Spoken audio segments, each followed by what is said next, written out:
Hello, I'm David Pomeranz, and welcome to Song Sessions, where in the weeks and months to come, you'll meet some of the most brilliant songwriting artists of our time, or any time. I've spent most of my life singing and making records and writing songs, and given the subject of songwriting being one of my very favorite things to talk about, I thought it would be really cool if we could have some of my friends and collaborators and songwriting heroes sit down and talk shop together about songs. So here we are. Today, we have someone who, to me, exemplifies all the best qualities in an artist. Dedication, high craft, and a very interesting and unique way of making people feel emotionally. This person does this better than almost anyone I know. You know her as a brilliant songwriter and a recording artist with tons of major successes through the years. Acclaimed solo albums, #1 charted compositions like Ain't No Way to Treat a Lady by Helen Reddy, and songs in films and TV, stacks of awards, and so much more. And really excited, we'll talk about more of that as we go, of course, but the real reason I'm excited to share this time with her is because she's one of the coolest people I know, and Harriet and her work are timeless. So, welcome to Harriet SCHOCK. Hi, Harriet. Hi, David. Thank you so much for that. Well, I'm such a fan of yours. Back at you. Oh, thank you. I mean, even if I didn't know you, I'd want to know you because you're so awesome. I'm going to just jump in with a few questions. I'm very interested in your process and how you write because you do that thing that I was talking about. You actually can reach into someone's emotions and pull out, you can actually tell the truth about a situation in a way I see very few writers being able to do. I have a question. So a lot of writers go after the hit.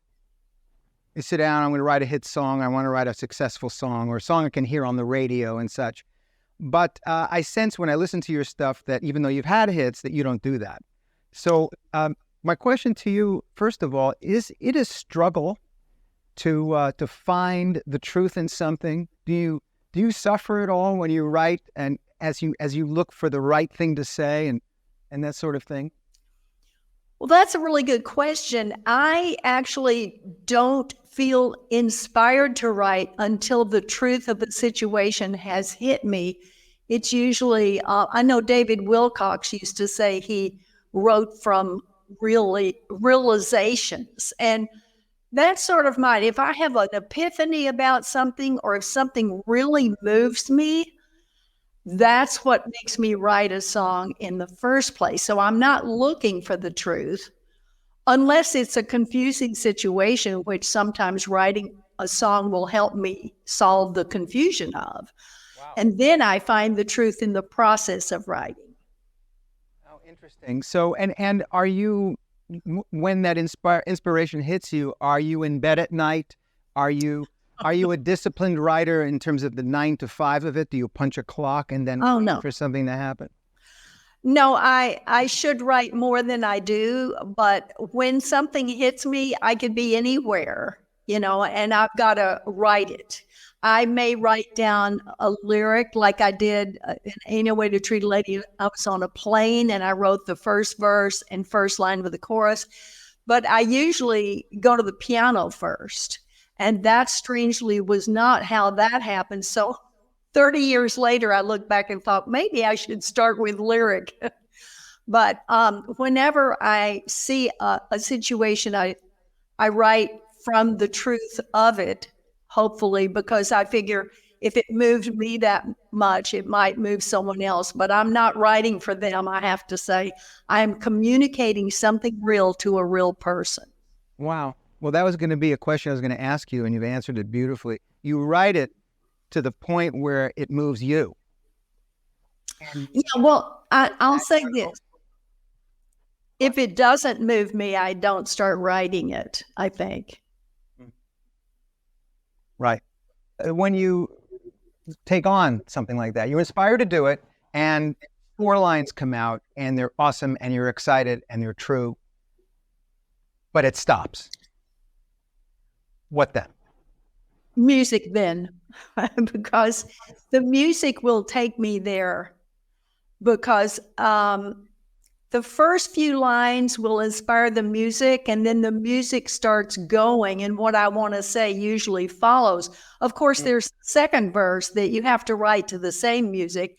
So I think about the whole situation and what more I want to say. And sometimes it's a few days later, I realize, oh, like the song for my sister, I didn't get until a year later, the very end of every chorus. So, wow. Yeah. Wow. And so you don't map it out. I know Sondheim, for instance, well, he's got a different way of doing it, where he'll take a song. He's got to go from this point to that point, and this data has to be in it, and he maps it through, and then he fills it in with the specific. And so, but you sort of let it hit you and let it take you. Yeah. If I'm writing a song that I'm writing for me, that's something I want to say, yes. But if I'm writing for a film or a musical, I pretty much know where I want to go. And mapping is a good thing. I have my students do it, but I usually, it goes on its own, like yes, I do. Yes. I understand. I hear tell, I don't know if this is true, but that Neil Simon, the playwright, apparently starts to write at page 1 and writes linearly to the end. Well, I don't know that that's true, but I've heard it's true. And then he edits later on. Yeah, I can dig it. I mean, he is Neil Simon, and I think other people have tried to do that. It hadn't worked so well. No, it's true. Oh, you were raised in Dallas, Texas, yeah? Yeah. And in a very musical family. Your dad was a musician. Your aunt was a musician. Yeah. Tell us a little bit about that. What it was like being raised in that environment.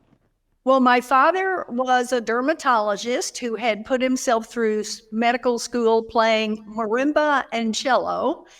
And he would play the marimba and I would play the piano, and we would do duets at home.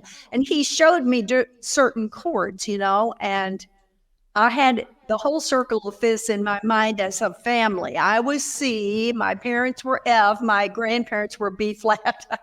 I didn't know what I was doing, but I could hear it. So when he would show me the chords on something, eventually I would say, I know.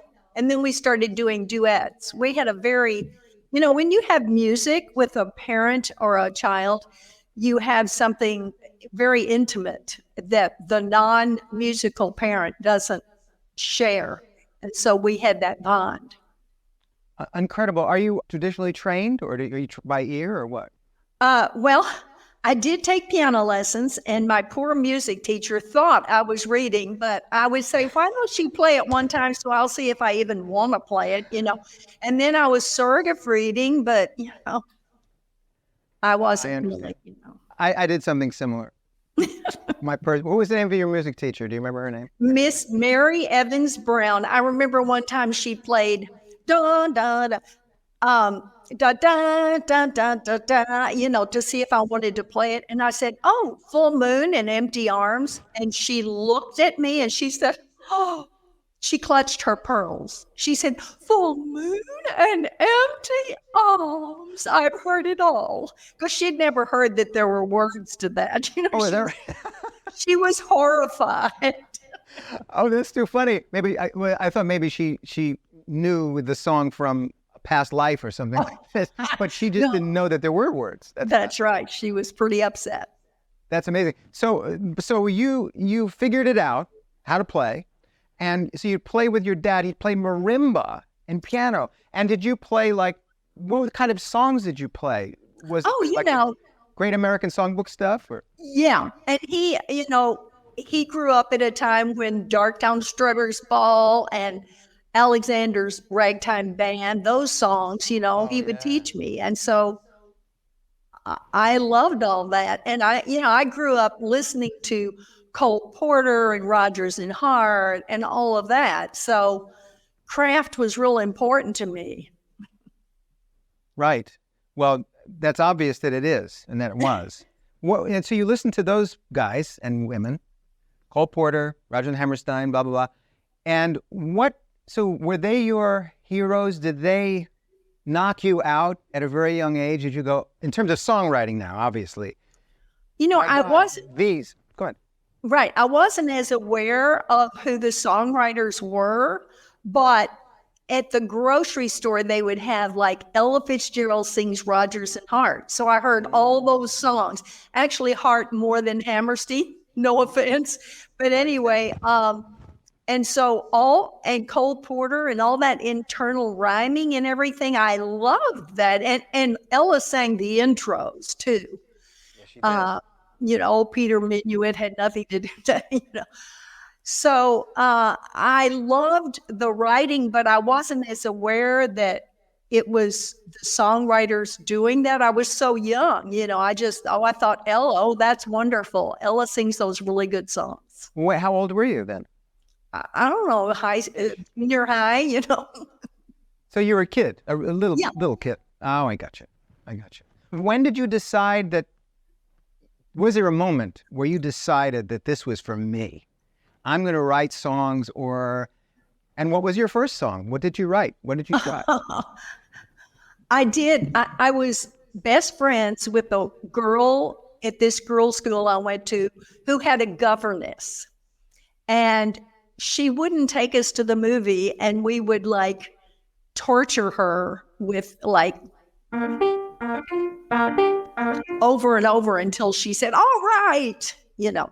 So my first song was actually something in those days that I barely even remember anything about it, but I thought, oh, I can put words and music together and play it on the piano. It never occurred to me to do that for a living until later in college when I wrote and performed in these skits that we had, which were, shoot me now, I was in a sorority, okay? But I needed that because I went from a tiny girls' school to a huge university of Texas. So I needed some smaller group to be in. So we were competing against other sororities. And both times I wrote it, we won. And I thought, wow, wouldn't it be great to do this for a living? But of course, no one does that. So you'd write a little playlet, or would you write just a song? Or? No, all the songs and the play and everything else. It's ridiculous. And that's what I wanted to grow up and do, is write musicals. And do you write book for musicals? Do you write scripts? Is that part of what you love to do? Well, I started, when I first came out here, I wanted to be a script writer. So I studied with Sid Field, and I know where plot point 1 comes. And every time I watch a movie with my husband, I say, it's page 20, look what happened. Wow. But I only wrote one musical book and songs, and it was a jukebox musical of a bunch of my songs. It was put on a few times. Oh, wow. It was called Split. But otherwise, Split? Yeah, I usually don't write the book. If I'm writing a musical, I usually write it like with Misha Segal writing the music. I just write the words. It's so much easier. Oh, I understand. I'd like to talk about that with you later, about plays, because that's a whole other world, isn't it? Whole other universe in terms of a songwriter. Okay, so here's some more questions. Okay. So you told me about, your singing hero. So when you heard Ella at the store singing Rodgers and Hart, did you then start to get into other singers? Let's talk about singing just for a second, because you're a wonderful singer. So what singers, aside from Ella, through your early life, inspired you? Ray Charles is my inspiration for everything, as far as I'm concerned. He's it. But I also, of course, loved Frank Sinatra and still do. I just think he is the most charismatic singer I think I've ever heard.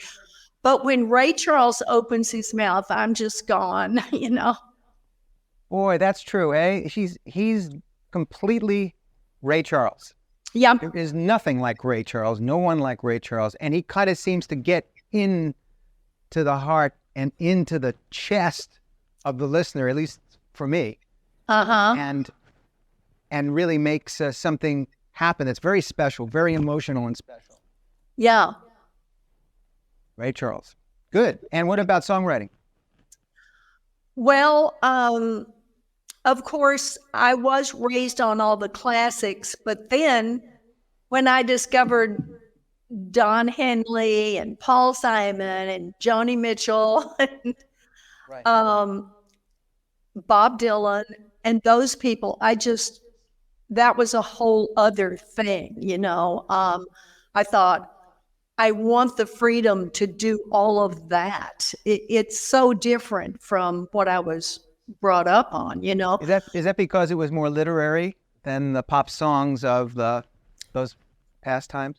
And no, it was just look at Bob Dylan. He can just, list everything he's seen on the street and make it a song. I mean, Right.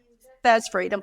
And then Joni Mitchell can just do anything with her voice and melody she chooses to. And the words are just like, they study her lyrics in poetry class now in college, and they should. And so when I heard these people, and Carole King, of course, which I was proud to be compared to only because we had the same publisher and we were piano female singer-songwriters.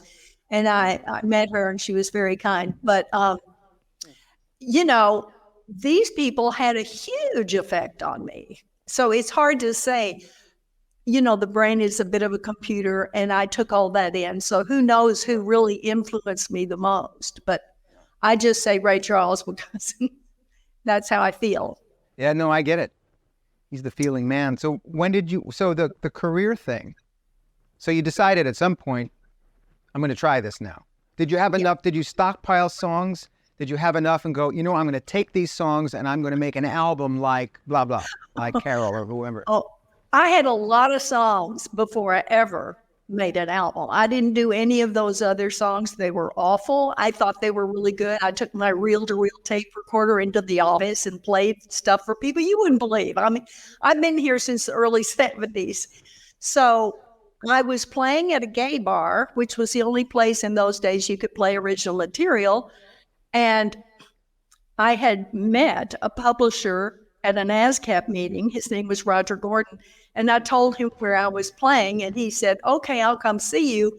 He came there, and then I had a few options. Also, Warner Brothers was talking to me, but I signed with Screen Gems, and then they made demos, and I made an album. But those songs were so much later than the songs I was just learning from. And luckily, I didn't get a deal until I had good songs because I thought the first ones were wonderful. And I listen to them now and I just laugh.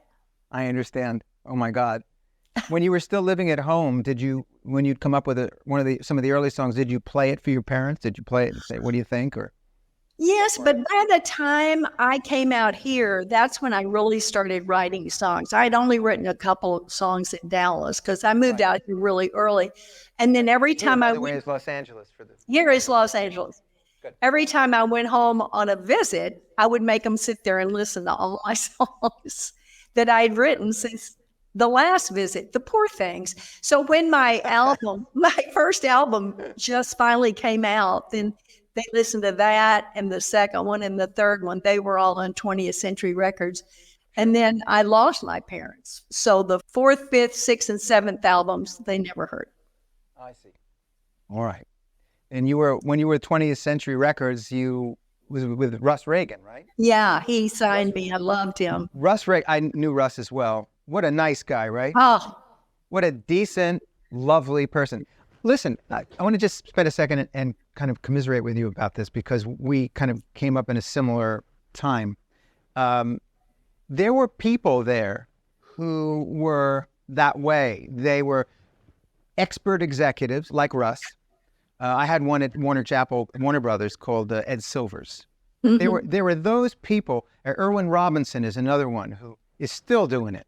Yeah. They headed publishing companies, they headed record companies, and they were delicious people, and they loved their artists.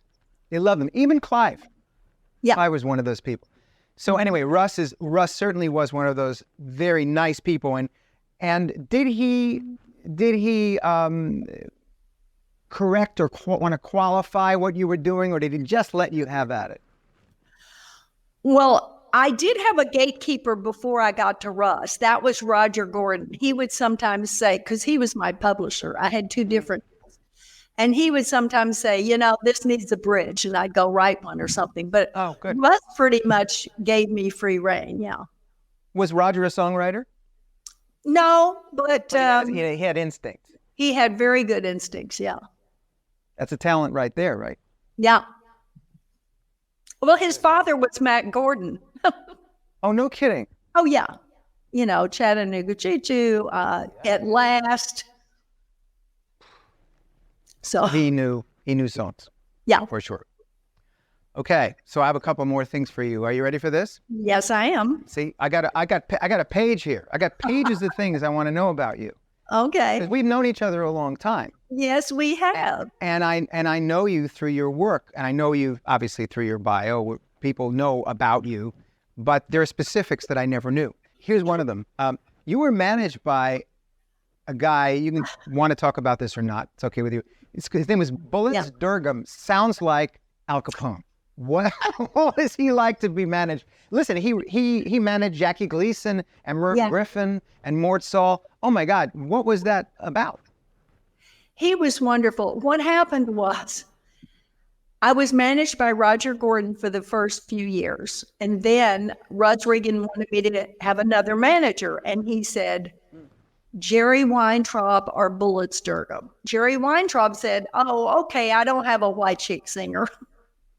And I was offended by that, like some idiot. I would have been on tour with John Denver, but that's okay. So I said, okay, Bullets Durgam is my manager. And he was adorable. We couldn't walk down the street, but everybody wasn't saying, Bullets, hey, Bullets. And he would go, hi. He didn't know they were. I mean, everyone knew. And on the Honeymooners, that he's in the dialogue. Jackie Gleason mentions him. I nearly fainted. Oh, my Lord.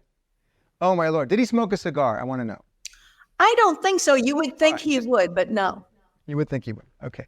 So with Bullets, and then, so you did your albums with 20th Century, and then you did your recording of Ain't No Way to Treat a Lady. That was the first album, yeah. And Helen heard it on the radio, yeah. And Helen heard it on the radio. Yeah. Interesting. Did she contact your publisher or you, or how did that happen? I don't know. By then it was sort of out there. It had been recorded by a group called LAX, which was a band, and they didn't have a hit with it, but that had gotten some airplay. So then my version came out, and there were there were big radio stations like KNX and something in San Diego. They were both poised to go on my version of it, which we had sped up because the music director really wanted it a little faster for some reason. I think maybe because of the chemical alteration in his brain. But anyway, he wanted it sped up, so we recalled them all, sped them up. And the Friday before the Monday, these two top 40 stations were going on my record. He quit. So we lost it. And the promotion man, Paul Lovelace, who was the head of promotion at 20th, is still talking about how could that have happened. Anyway, so they didn't play mine on top 40, but it got on the radio, like KNX FM that used to play album cuts. And sure, I remember KNX. Yeah, she heard, I guess, there or someplace else, and she decided to record it. And I guess she told the label to call Screen Gems or something. I don't know how it happened. But when she did record it, and I got a call from her husband, manager, Jeff Wald, because I was in Dallas, my parents, visiting them. And Jeff said, it looks like you have a hit because the radio stations went on the album cut that is your song. It was not the single, but they're forcing it out as a single. And I didn't understand any of that. I just heard you have a hit. So that registered. Okay. But it was Helen's hit, no? Oh, yeah. It was definitely. He just meant they hadn't intended for that to be the single, but the radio stations kept playing it. Oh, I see. Very, very good. And then, so she had this monstrous #1 hit record, right? Yeah. with your song. Can you play a few? I tell you what. Here's the deal. I've been talking to a lot of my songwriter friends and friends in general of all ages, and it's remarkable to me what people don't know. Yeah. About the venerable, classic, beautifully written standard songs of yesteryear and not so yesteryear. Yeah. In recent, right? So could you just play just a few bars of "Ain't No Way to Treat a Lady," maybe the chorus or whatever you wish, so people will know it, remember? Well, it has a real short verse, so I'll do that. Please, one. go ahead, play it. Yeah.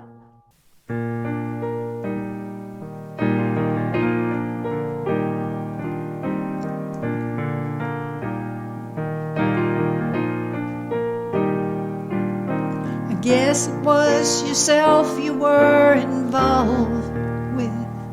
I would have sworn it was me. I might have found out soon if you'd only let me close enough to see. That ain't no way to treat a lady, no way to treat your baby, your woman, your friend. That ain't no way to treat a lady, no way. But maybe it's a way for us to end.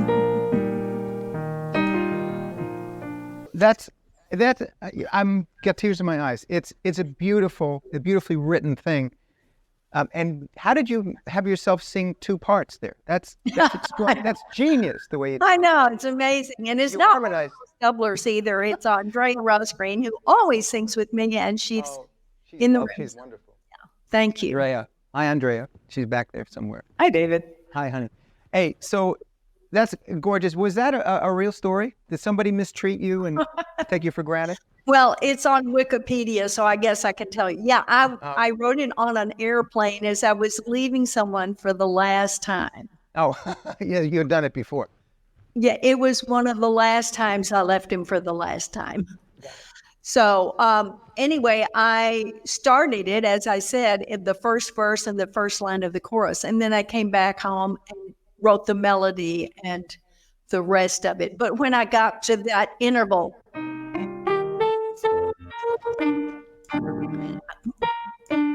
I thought, they'll never let me do that. That's classical music.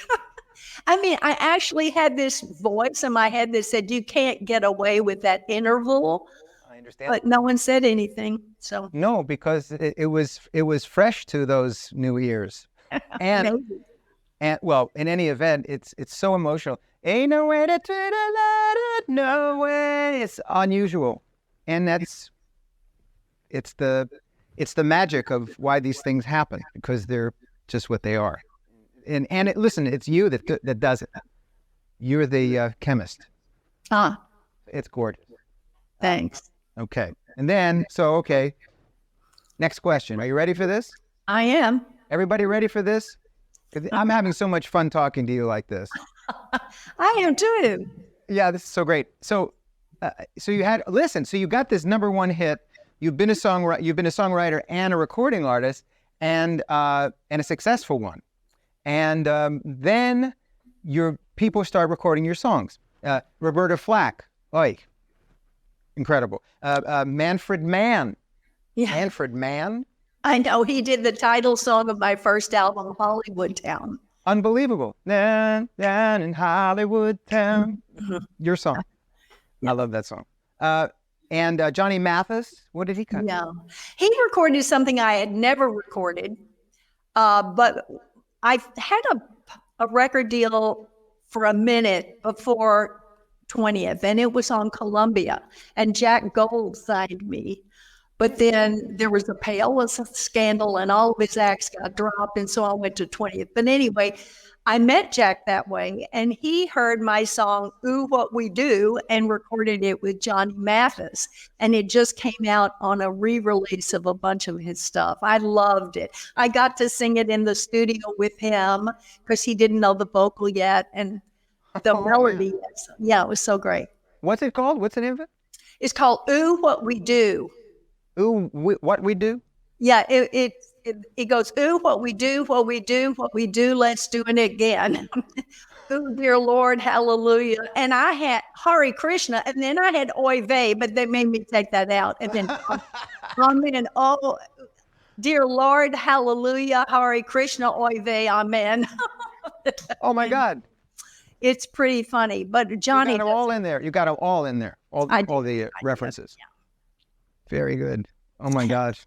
That's incredible. So then, Misha, you met Misha Segal, who is an amazing composer, and he is extraordinary. And then you guys wrote a bunch of stuff, and then you wrote something for a movie called The Last Dragon. Right. Which is called First Time on a Ferris Wheel, which is an awesome song. Could you just play just a few bars of that? There, people can know what that is. I love this song. How you please me. I think that this might be what I've been dreaming of. I don't know what it is, but people call it love. I wonder if they really know.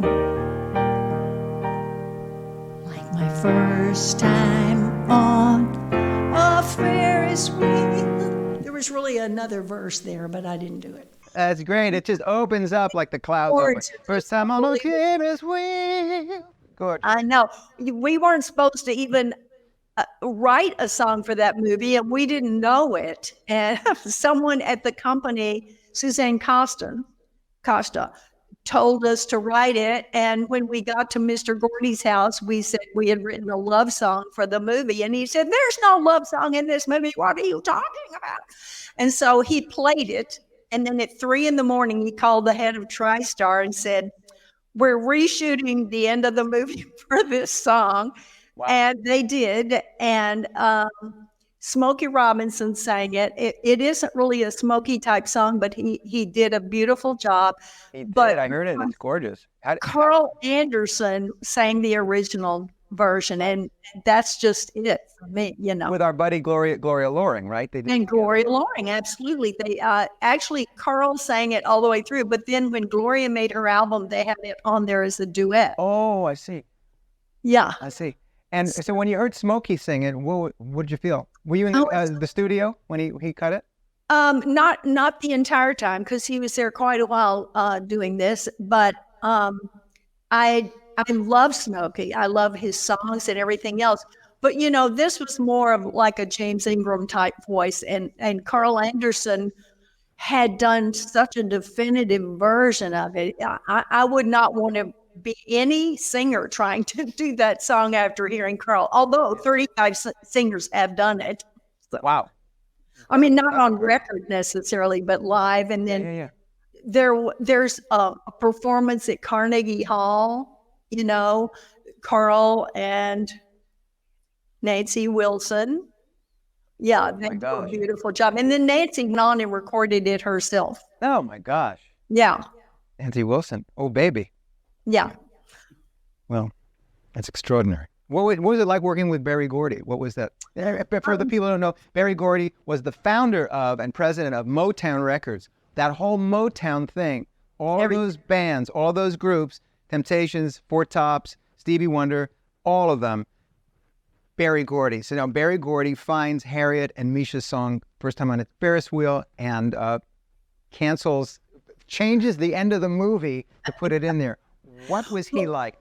We were signed to them. So we were writing for their stuff and everything. We were signed to Jobette Stone Diamond, which is Motown's publishing arm. Oh, I see. And it was wonderful working with him. I love him. He was just like, he knew exactly what he wanted, and he would sometimes tell you, and sometimes he'd just tell you that's not it, you know, but he was great.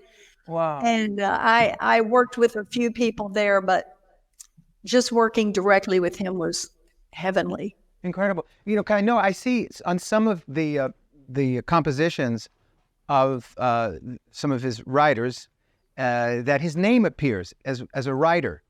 Do you know any of the inside of that? Did he actually sit in those sessions and contribute? He was a songwriter first. He knew a lot about songwriting. So he was a real writer. He wasn't like one of those producers who puts his name on things. He was. I never knew that. Oh, that's very interesting. Wow, that gives me a whole different view of the man from that viewpoint. Yeah. Amazing. All right, my friend. So I'm interested in the process of songwriting for you. Okay, so I have a couple of questions for you. Some maybe you've answered, so I may skip some. When you were writing, who are you writing for? Is it you or the listener? I think we've got that. It's, unless you want to say more about it. You are writing with a receipt point, a recipient in mind? Yeah, the recipient is the person I'm speaking to in the song. Now, some songs, like about the people upstairs, I'm writing about them. That's a good thing to do sometimes in your catalog, because most songs are written to a person, and often there's some gripe you have that you're trying to get behavior changed or something. Yes. And I consider that you're in front of a jury and you're pulling out Exhibit A and Exhibit B, and you want to this is why I'm right. But they're wrong. Occasionally it's good to just move into a he or she song about someone else. You seem more interesting when you're interested in someone else. Mm-hmm. So, but the recipient is usually the person I'm speaking to. And is it always someone that you've known, or is it sometimes an amalgamation of various someones you've known?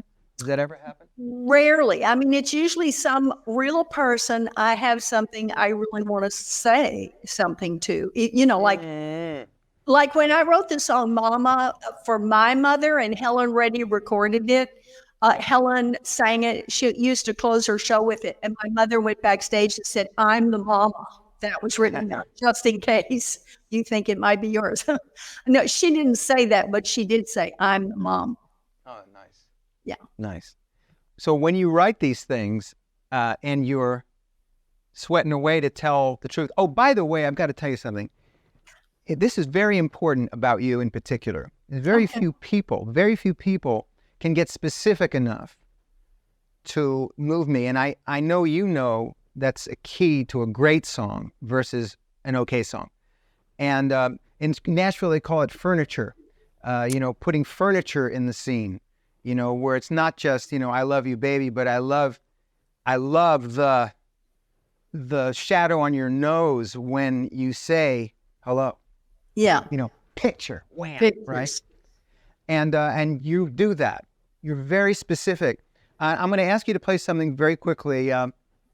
And it's a textbook example of this, and it's a song of yours called "Over and Over and Over," and it's a story song that you are very careful to be specific about, and I chill from note 1 to note 406, however many notes you've got in there, at how the story unfolds and how it goes off in my mind and affects me emotionally.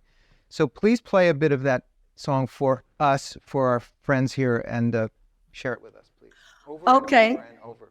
Thank you. This was written for my upstairs neighbors who were in their 90s. And I wrote it because I went upstairs to visit them, and I was so inspired by them that I wrote this song.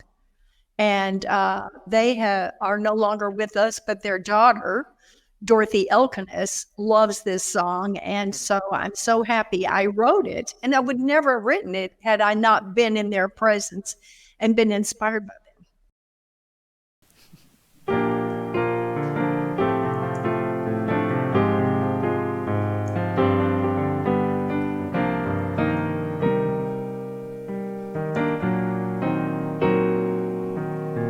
The television looks like it's from the 50s,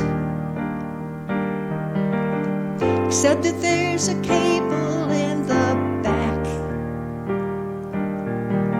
and he sits in his special chair, half awake and half aware that she is in the room somewhere. That is his pivotal fact. The photograph is clearly from the 30s, with smiling features adventures of the bride and groom. And my eyes pan from it to them. It looks like her, it looks like him, and the spark of love has not grown dim. It lights up the room. They're headed where their parallel lines will finally meet. He only sought to rule the world, to lay it at her feet. Over and over and over, she steals his heart. That is her heart. Over and over and over, she chooses him, and they both win.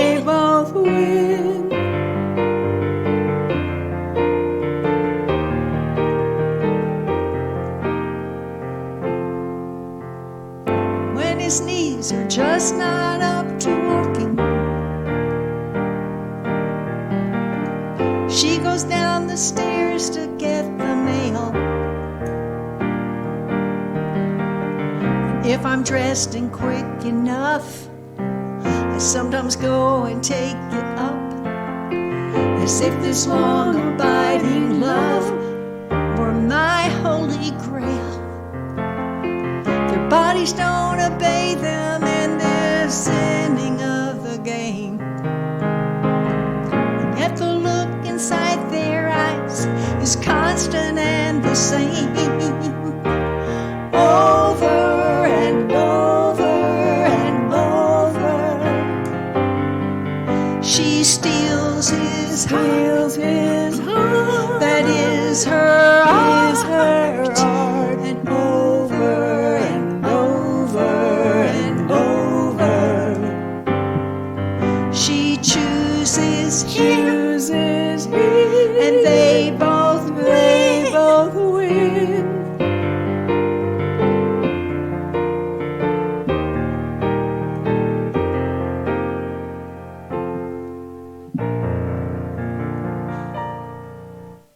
Well, I mean, come on. The TV with a cable in the back is from the 50s, except it didn't have a cable in it. Yeah, it's as specific as can be, and boy, that's a beautiful, true song. I see them, I see their age, and when they look and and you see after all this time, and they look at each other, it's still the same. Even in this inning of the game. Hey, Yeah. that's Thanks. fancy stuff. Well, very well done, Harriet. Boy. Thank you. There may not have been a cable in the back. I make a point in my book about saying truth is not fact. You know, you can change the facts to tell the truth. So to make the truth, to More- illustrate the truth. yeah, more furniture. You may not have seen the furniture, but you know there's furniture there. I got it. It helps you make the picture. I totally get it. Mhm. Yeah, let me talk about that for a second. You wrote a book called Becoming Remarkable, which is about your love for songwriting and stuff. I want to talk about the teaching that you do in a minute. I'm not there yet. Is that okay? Okay, I just want to sure, put that over here. But you did write this book called Becoming Remarkable. And Well, go on. it was a series of 48 articles that I had written for songwriting publications, and someone decided to put it in a book in sections, and someone edited it, and the record label I was on at the time put it out in conjunction with my Rosebud CD. So I they, see. yeah, and the lyrics are to that CD are in the back of the book. So they were in cahoots. I see. Well, you've been an inspiration to a lot of writers. Well, while we're here, let's just talk about it, and I have more of the juicy stuff as well. But I'm going to read something. I found this on the internet, and it's somebody who attends your classes. You do songwriting classes, and probably knowing you, they're more like clinics or workshops where you kind of allow and empower, and Hopefully. it's got to be like that, or inspire others. But here's what somebody said about you. See, Harriet is a master teacher and one of the most precious and delightful human beings I know.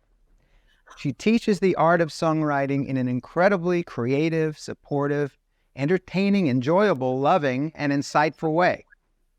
Her classes are fun, safe, often deeply moving and transformative. Because she attracts highly creative and talented songwriters, as well as novices, there's always a lot to learn. Whether you've ever written a song before, or if you've written many, whether you sing, play an instrument, or consider yourself non-musical, this class is for you. And that's somebody who's not just learning about songwriting, that's somebody who's like a better person for being in your class. That's Well, someone who's... Go on. I know who that is. Her name is Presence, and she's a wonderful person. But it is transformative in magical ways because the students are communicating, because I think songwriting is a communication. So once they start communicating into an area that has been not had any of that, as you know, it's like turning a light on. So I had a student who had not seen her children for 40 years. Her husband had taken them somewhere. And when she wrote a letter, a song to them, they found her through Social Security. Call it coincidence, but it didn't happen until she wrote that song. So, and other things like that happen constantly. But it's true, you know, communication is like a solvent, and it just opens things up and magical things happen. And so, yeah, people get transformed.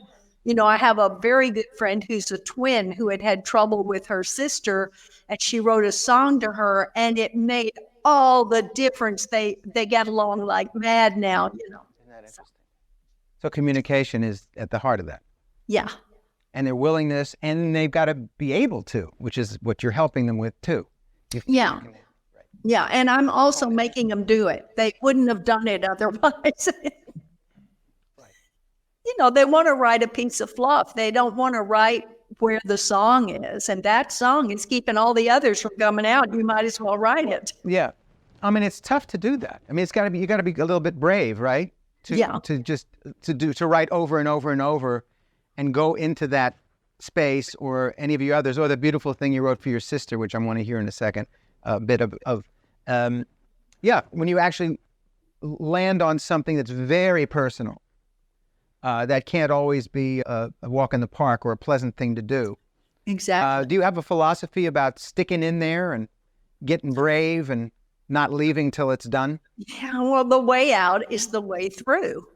And if you're, you know, refuse to see the light at the end of the tunnel because you're still in the tunnel, you're never going to get to the light. Well, right. And if you quit or come up short, people know it, right? I don't know if other people know it, but your creativity will be inhibited. Yeah, you'll know it. It's like, it would be like anything in life where you didn't quite do it and you know. Yeah. At least that. But I find, I mean, I'd like to know this from you too. If you've ever, and I have, tried to cheat, and what I mean is I've tried to write a song for a record, you know, or for, something generic that'll sound great on the radio. First of all, have you ever done that? Oh, yeah. Yeah, I've been signed to publishers who wanted me to do that. I have. You'll never hear those songs. Exactly, right? Do they suck a little or suck a lot in your estimation and in other people's estimation? That's a good question. I don't know. I mean, sometimes the music is so good, you can get away with sucking a little bit in the lyric, but I prefer not to. But, you know, you have collaborators who insist on putting stuff in there that you don't want your name on. I mean, you know what it's like. Sure. Of course I do. But okay. I just wanted to make sure that I wasn't the only one. No. Because anyway, now there's this guy that came into your life, maybe 25 years ago, Nick Vinay. And he was very inspiring to you for many reasons. I want to say just a little bit about him, and then I want you to gush about him. Tell me about Nick Venet and his effect on you and your music in those recent times. Yeah, I met Nick after he was a legend, having discovered all these people, Linda Ronstadt, the Beach Boys, Bobby Darin, Jim Croce, Lou Rawls. I mean, and he made all these records with them. Yeah. Then he produced Mac the Knight for Bobby Darin, right? Yeah, they weren't giving credit then, but everybody knows he was the one who produced that record. Okay. Yes. Okay. And so, yeah, when I met him on the board of directors of NARIS, the Grammys, and he had taught at UCLA and had shown my record of, I don't know, he was aware of my first album. Let me just put it like that. And he was using it in teaching. So when he met me, he said he had always liked what I was doing. But at the time, I was writing mindless R&B dance tunes. I talk about, do you ever write things you're not thrilled with? Because I had these guys living in my guest house, and that's what they were writing. And I thought it sounded really good. So I was writing that. And he said, I want to hear songs that sound like you, that like smell like you. And I'm thinking, who is this person? But as I started working with him, I realized I had gotten so far from who I really was that it was scary. If you stay away from who you really are as an artist long enough, you might forget. And I was almost at that point. So he made me write songs that were communications and things that I really felt. And wow, it was a huge difference between before and after. So he was a bit of a Svengali. He would send me a fax in the middle of the night. Those days there were faxes. And about, Marlene Dietrich's funeral and how no one from Hollywood went to her funeral and all of that. And so then it would inspire me to write a song. And he told me about Georgia O'Keeffe and Alfred Stieglitz, how they were married and lived in separate houses. And that sounded ideal to me. Which nothing wrong with that relationship. I'll bring up later, because when my husband actually proposed, I said, does that mean we have to live together? And he said, not necessarily, because I was like into that duplex thing, to separate places. But so when Nick told me about Georgia O'Keeffe and Alfred Stieglitz, that's what American Romance was based on. But now that I hear it, I realize it was really about us, because he and I were in a way a couple that never really were a couple in public, but we were. And so American Romance was like that. But Alfred Stieglitz and Georgia O'Keeffe inspired it to begin with. So sometimes you write on levels and you don't realize it until the song is done. I see. And would you play a thing for him? Was it like, I picture like Lillian Hellman and Dashiell Hammett, from the movie Julia, where she would write a play and then show it to him and he'd go, no, take it back, until she threw the typewriter out the window. But it's was funny. he that kind of was it that no, or no? No, he would just give you the yeah, and mojo, the energy. He really loved what I was doing. And that, you feed a dog a cookie, he'll do what he was doing when you gave him the cookie. You don't beat the dog. So I loved working with him because he just so believed in what I was doing. And I just kept doing it. We made 2 albums together.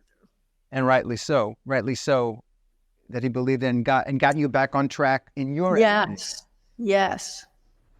And then you made this beautiful album. Then you made Rosebud, right? And then you made American Romance. Oh yeah, American Romance came first, and then Rosebud. Yeah. Great albums. Great albums. Singer-songwriter albums that were like Joni Mitchell and are like these things because they're real things. From your lips. Say, to God's ears, for God's. That's right. All right, you doing okay? I am. I'm doing fine. Okay, I got a little more for you, and you wrote musicals, stage musicals. I know you wrote one with the great actress Diane Ladd, and And Oh yeah, I such. did write the words and music to that. I'd forgotten. Yes, you did. And you wrote film songs relatively recently for Henry Jaglom, Oh yeah. the great film director. So you've written dramatic things for dramatic vehicles. And Well, what is the difference between writing a song for the pop format about a character in your head or yourself versus writing for a scene, a situation, and a character on a page that someone gives you? What's your process there? Well, what I do is I usually try to find what I have in common with that character so I can be behind my own camera instead of thinking, well, what would he say? So when I had to write the love theme song for the Berry Gordy's The Last Dragon, I thought, what do I have in common with a young African-American male who is a virgin and into Kung Fu who lives in the ghetto? Well, that's your life, though. That's Yeah. you. You live that life. So what's the big deal? So I thought, well, he's falling in love with someone played by Vanity. He's falling in love for the first time. I remember I did that. And so let me just write about that. So then I wrote First Time on a Ferris Wheel. And then when I co-wrote all the songs for The New Adventures of Pippi Longstocking, I thought, what do I have in common with a red-haired girl who lives alone with a horse and a monkey?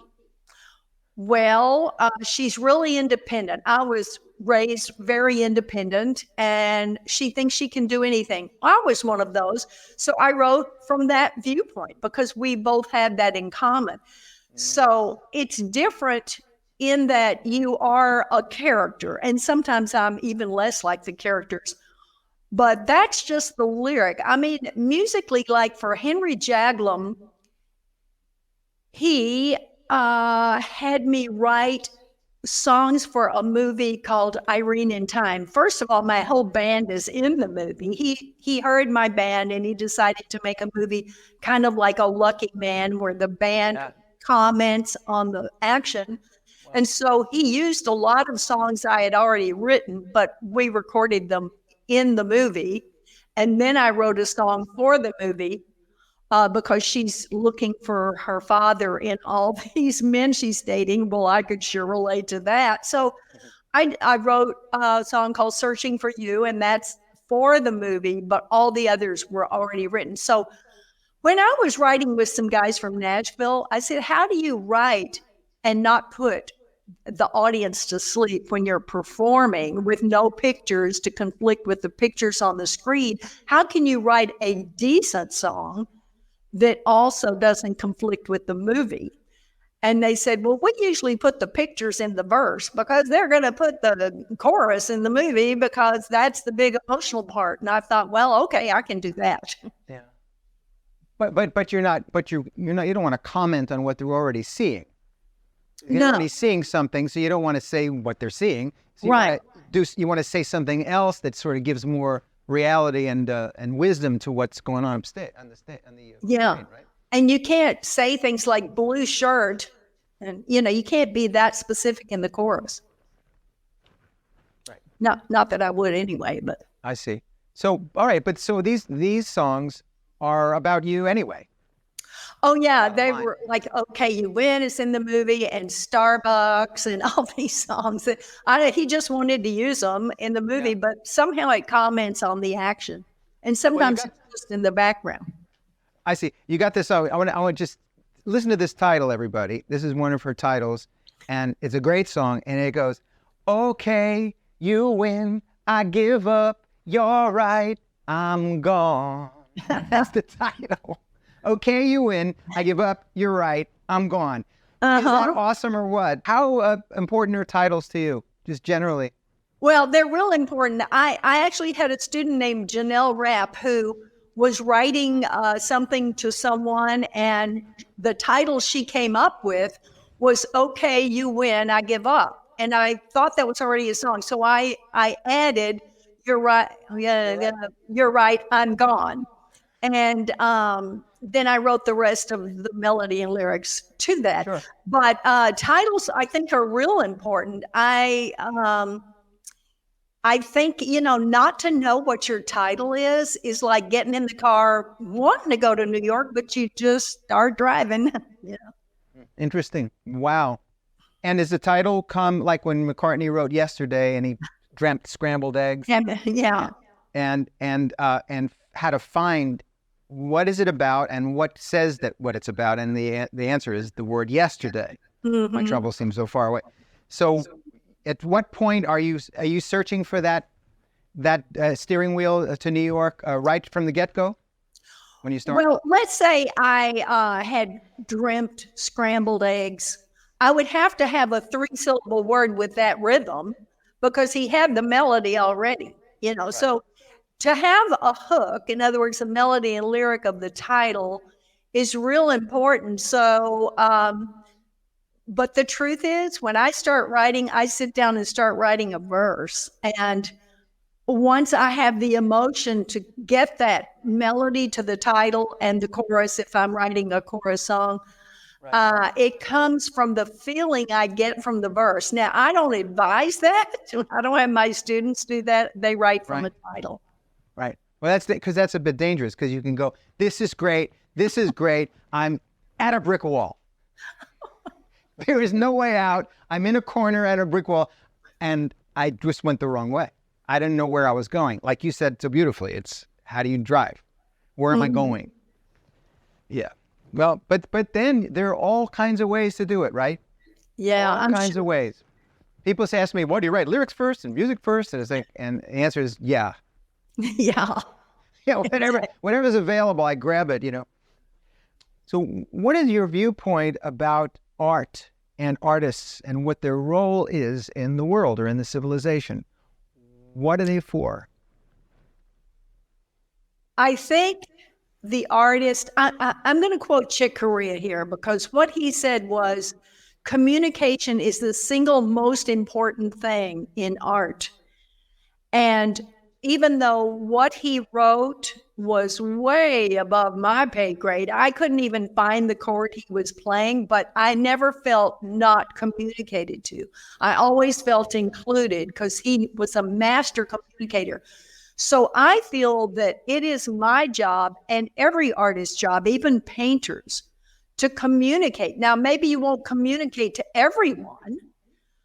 Maybe you only have your target audience to communicate to. But when those people hear what you have to say or see your painting or see your acting job, they feel less alone, like, oh, someone else feels like that. And that makes them feel better. So when I have a concert, it doesn't matter how down someone may go and they may be crying and everything else, but they're crying from a realization, and then that I lift them up. That's my purpose, to lift them up in the world so that, one, that not only do they not feel so alone, but they see the world in a more positive way, because heaven knows we need that now. And but not by being preached to. Please don't preach to me. And I tell my students, no, you can't preach. That's off limits. Well, what you do is you express your humanity on the stage. I've seen you perform many, many times, and that's what you do so brilliantly. Is you are you, and you allow yourself to be you. You take that stage. You say whatever you want to say, any old time, and you're never the same. You're always right where you are, right in the present. And there's something very therapeutic about being with someone who's actually there. It's like actual real live communication. It's not just you've got something pat in your head, well, this next song is, you're just there and you want to say something and you say it. And that alone makes people realize what life really is, which is alive, which is right now. And you demonstrate this. That is such a beautiful thing to say. Thank you so much. Well, you do it. You do it. And but I get what you said about art in general. And our friend Chick Corea, we both were dear friends with Chick Corea. And he was a genius. And it's interesting, for all of his ability and for all of his deep training and creative that his ability was, he was a master, and that word is thrown around. He was a master. There was nobody who could do what he did, but what you said is what his point was. Yes. He always he's communicating. I saw him do something recently. I saw him perform about 3 months ago in Florida. Chick Corea, by the way, is a master jazz pianist, composer who won 23 Grammys and blew the world away with his genius. I saw him do something. He called someone out of the audience, and he sat them in a chair in the middle of his show. And he said, okay, I'm going to do a little portrait of you in music. And we all went, what?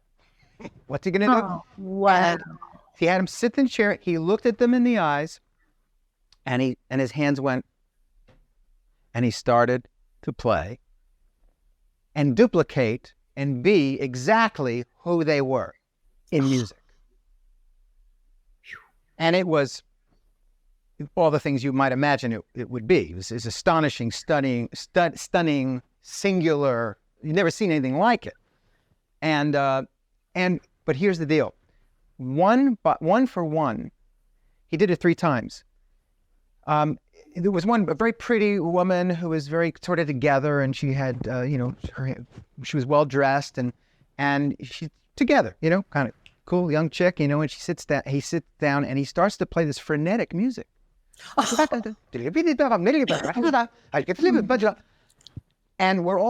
I felt a little embarrassed because I'm thinking, oh my God, he's missing it. He's missing her. He's not getting it. And I'm noticing the smile on her face starts to grow as she's sitting there. He got exactly what was going on with her, beneath the facade. He got her. And he did it 3 times. So communication is the name of the game. You get somebody alive right in front of you, and you have something to say, and they receive it, and they feel that they're in life. And that is what an artist should do. I agree with you. Wonderful. Yeah. Thanks for telling me that. Yes, isn't that something? Oh. Chick Corea, what a guy. What a being. He'll be back. Yeah. So with this writing stuff, do you ever get tired of it and want to do something else? Oh, no, I have so many activities. I mean, first of all, I teach and I act and I do a lot of things and I perform. When I'm performing, I think I'd rather do this than anything. But then when I'm writing, I think, oh, no, this is my favorite thing. So I'm an Aquarius. I don't know if any of that is true, but they say we like variation. And I do a lot of different things. And whenever I'm doing that, I think that's my favorite thing, like when I'm teaching a class. Anything. How about when you're in the recording studio? Is that like? Oh, I love that too. Isn't that good? That is good. And when you hear the bass and drums thump through those big speakers back at you, and you go, I know. That's what we just played. Yeah, it's pretty great. So you would keep doing music till the day it's over. Oh yeah. Well, I mean, else. When Helen Reddy open a boutique like a boutique with purses and jewelry and stuff. No. When people say, you're still writing songs, I feel like saying, no, I've become a plumber. What do you think I'm doing? That's what I've done for 40 years for a living. Of course, I'm still writing. But, people say that. And I mentioned it to my friend Andrea, who sits back up with me. And she said, well, it's just that, a lot of people have given up their dream. I said, yeah, but they don't do it. It's not their job. I don't know. I find it very strange for anyone to say that to someone who's a songwriter. And, when Helen Reddy retired, she said, I've given them 50 years of my life. That's enough, Meanwhile, she came back and did a tour, but at the time she thought she was retiring. And she said, you and my sister will die on stage hitting a high note. You songwriters, you just keep doing it. I thought, yeah. That's too funny. So you're not going to be in the pool on the raft drinking pina coladas, maybe complaining between songs, but I won't be complaining. Yeah. And here's something I'd like to know, given who you are. If you didn't, maybe next time around, if you were to come back next time, what would you want to be doing if it wasn't music? What would you like to do? What interests you like that? Anything? I really love films, and I said to Henry Jaglin one time, who said he was only a filmmaker because he couldn't write songs. I said, I'm only a songwriter because I don't make films. Wow. I would probably be a filmmaker. I love film. Wow. I can see you doing that, which brings me to a point where you've got a film coming out about your life. Oh, that's right. And you do. And I don't have one of those. How did you get one of those? I wouldn't say that it's coming out. It hasn't even been shot. But what happened was I was performing at the Coffee Gallery backstage, and Tom Solari was in the audience, and he's known my work for years, but it occurred to him that he should make this film about me based around a show of mine. So he decided at the beginning of the quarantine to go on Indiegogo and raise money for it. So amazingly enough, he raised the first phase of the money. Tom's a great director, and he's very clever, smart guy. So can't wait to see that. That's too. Great. And that's well deserved. Thank you. Well, is there anything you'd like to say before we end up? So here they are. Here's all our viewers, and they're watching you, and you've got, like in the end of the 10 Commandments, when they're at the Red Sea, and all the Israelites are there, and Moses gets up on a rock, and he goes, quiet, and they all go, and they turn to him. That's this moment. What would you like to say to people about art or about anything at all? I am excited about something I'm doing right now that is a little off the beaten path, and that is I am creating a course that does not require my intervention. In other words, I've been teaching songwriting since 1986, when they called me in 1985 from USC and said I had to teach it, and I said it can't be taught. And then 1986, they called me back. And I said, okay. And then a few years later, I started teaching other places and on my own and stuff.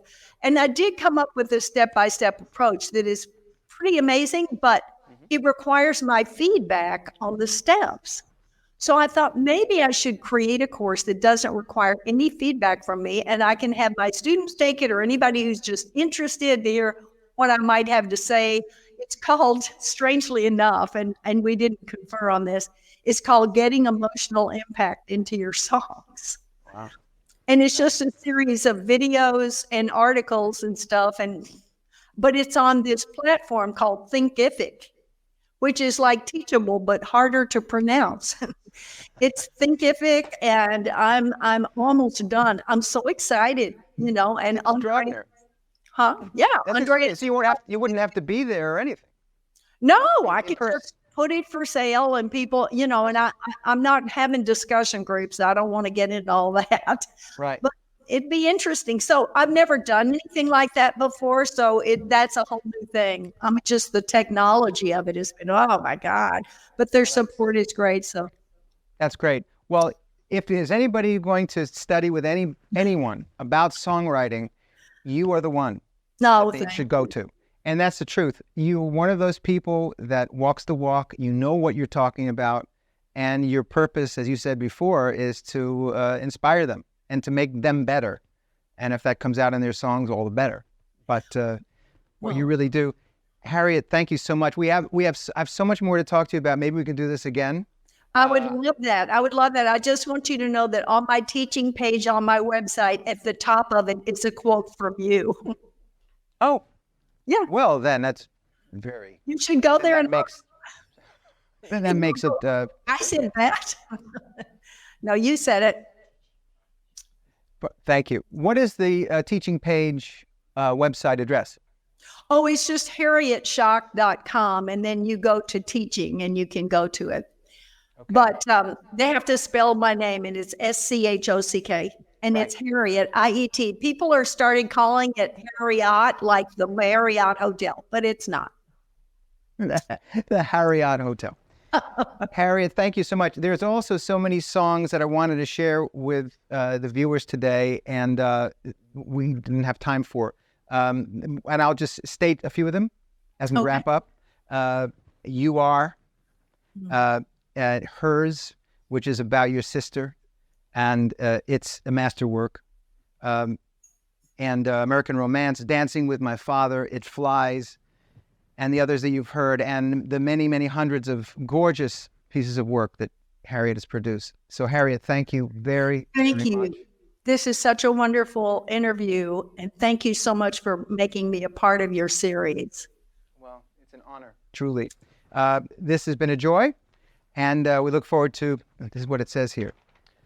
We look forward to so many more of your creations in years to come, and that's the truth. We look forward to more from you. Thank you. Harriet. Thank you. So here's another example of Harriet Schock's genius. This lyric and this melody about her sister is something very, very special and deep. So I'm very thrilled that she's going to play it for us now. It's called Her.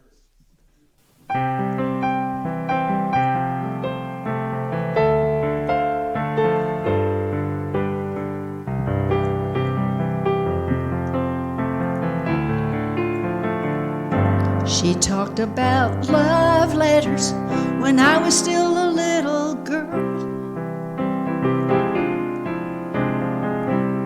I was her doll, and she was queen of my world. And I'd wait after her every date for the sound of the gate and those great details. And she'd thrill me, she never failed.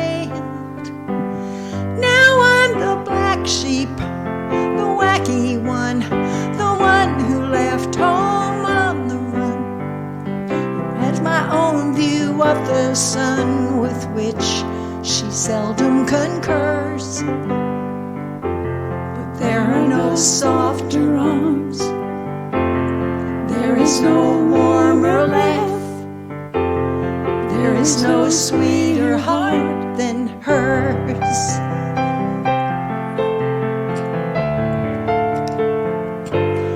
Now if we're real lucky, we see each other once a year, pre-COVID. Maybe Christmas, sometimes there, sometimes here. And when calls don't happen to fall in between all those things we do, I can still feel her, she feels me too. Though I'm the black sheep, the wacky one, the one who left home on the run, who had my own view of the sun with which she seldom concurs. But there are no softer arms, there is no warmer laugh, there is no sweeter heart than hers. How am I supposed to tell this story when there's no picture album deep enough?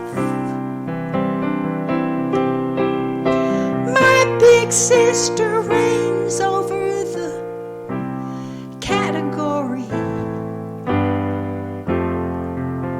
of ways I learned to love.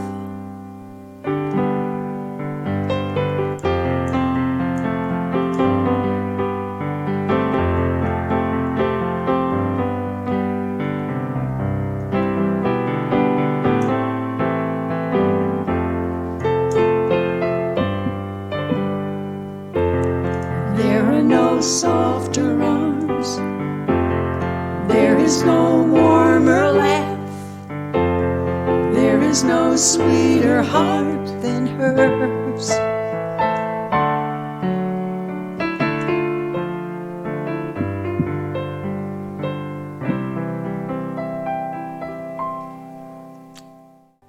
It's the perfect love song, Harriet. Thank you. What a great thing you have going here. And I was your first one, and you were so good. So think how, you're going to have so much fun. Oh, I just loved doing this. Thank you so much. All right, we'll be in touch. Okay, love you. Yeah, love you too. We all love you. Bye-bye. So that wraps up this edition of Song Sessions. Be with us next time. And we'll be spending more quality time with another master songwriter. And until then, for all our fellow artists who stay up burning the midnight or mid-morning oil, as the case may be, keep making beautiful things for us. Lord knows the world needs you more than ever. Boy, is that the truth. Bye-bye for now, and we'll see you next time for Song Sessions.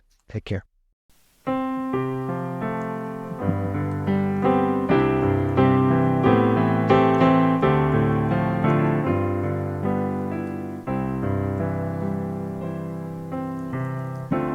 It can start as fear of the unknown, especially when we spend our time alone. But love stood in the doorway that night. Oh, okay. Yeah, I see why you need that, and I can do it. Okay. Okay.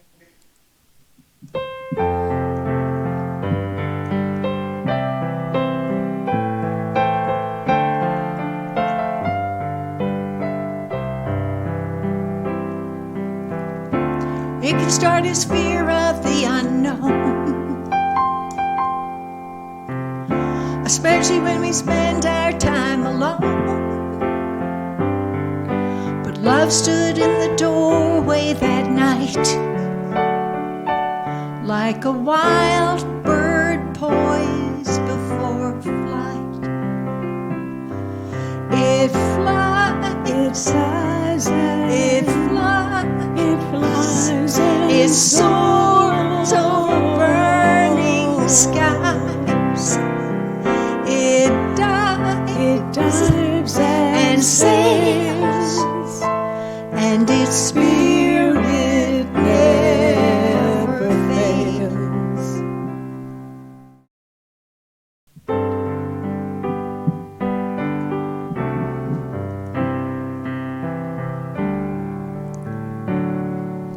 If we're gonna be children for the rest of our lives, why then pretend to be husbands and wives? And if we're gonna be blinded by the tiniest light, why not admit that we prefer the night? Do we take out our toys, swords and guns, put out the white flag and run? But you are my harbor, my knight in shining armor. And I wonder sometimes if you know all you are. You are the air this drowning fool's last prayer. Tonight I would kill